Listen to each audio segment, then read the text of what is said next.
Hershey, Pennsylvania. This pizza restaurant is filled with kids, but they aren't eating, they're memorizing. Okay, you guys ready? Tu, andiamo. This is the Hershey High School Memory Team, and this is their final practice before the U.S. High School Memory Championships in 2 days. This restaurant full of distractions is the perfect place to work on focus. And they said, are you teaching memory or are you teaching, what are you teaching? I said, well, focus. And I stopped for a second.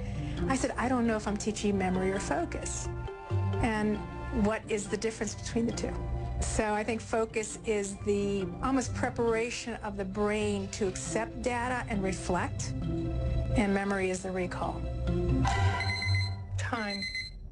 Keep your cards in order. Colette Silvestri runs the memory team. She's been doing it for 11 years, and she believes that teaching memory should be a priority for every school. When I first came in, usually I met other high schools. They had only juniors or seniors.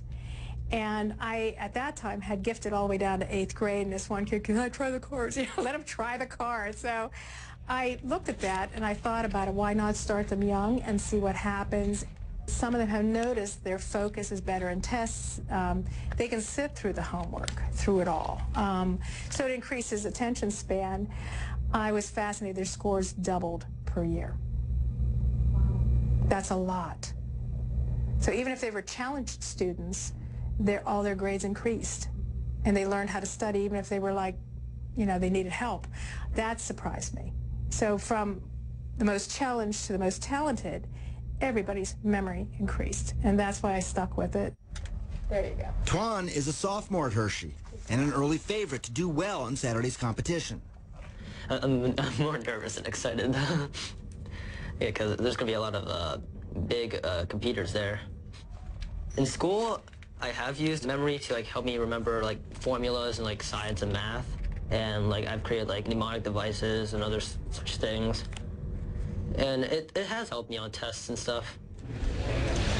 Apparently, the country likes it as a sport, but I'm praying they start looking at the research of the brain, because I'll tell you what, it is far more fascinating to me now than computers. I'm shocked at the beauty of the mental capacity. You can actually train memory. We all know you can improve it, but to see an Alex Mullen memorizing a deck of cards in under 17 seconds.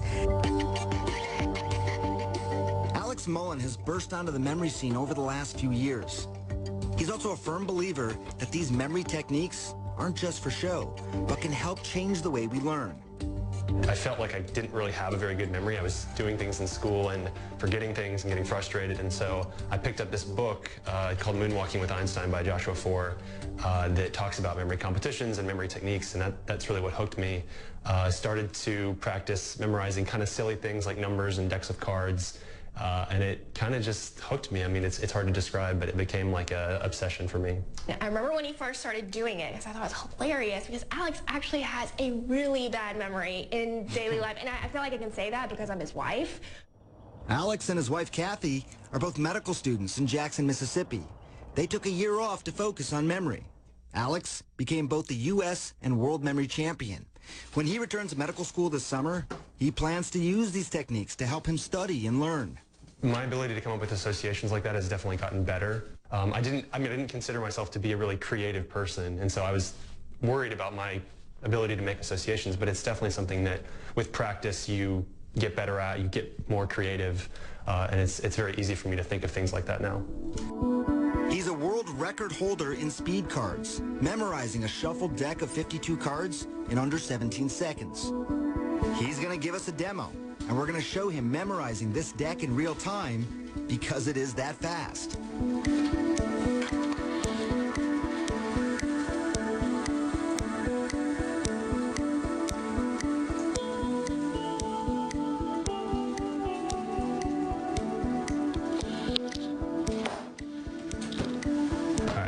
Usually you get 5 minutes to recall the deck, so I'll just start that. All right, so we're gonna flip these cards over and see if the two decks match. This next one's, oh, okay. All right, that's a good sign. Woo! That's awesome.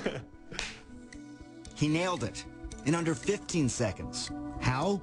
Each pair of cards represents a sound. He translates that sound into a word and then places it mentally into a memory palace. Yeah, so for that deck, I used the row house that I used to live in my 3rd and 4th year of college in Baltimore. And so like for every event, I usually use a handful of different memory palaces, and so that's one of my speed cards palaces that I use. So like I started it basically like on a street in front of the row house, and I see like this opened can of jam. So each 2 cards for me becomes one image. So this is like an open can of jam, and I'm just sort of like smearing it on the bumper of a car out front. So that was the first image. And then this next one, there's like a kind of a little tree in our front yard. And so this is like an electric razor. You're probably looking at this, I know I am, and thinking, there's no way I could do that. But memory athletes like Alex and Nelson have always said there's nothing special about their brains or their memories, that anyone can do this. And now science is on their side.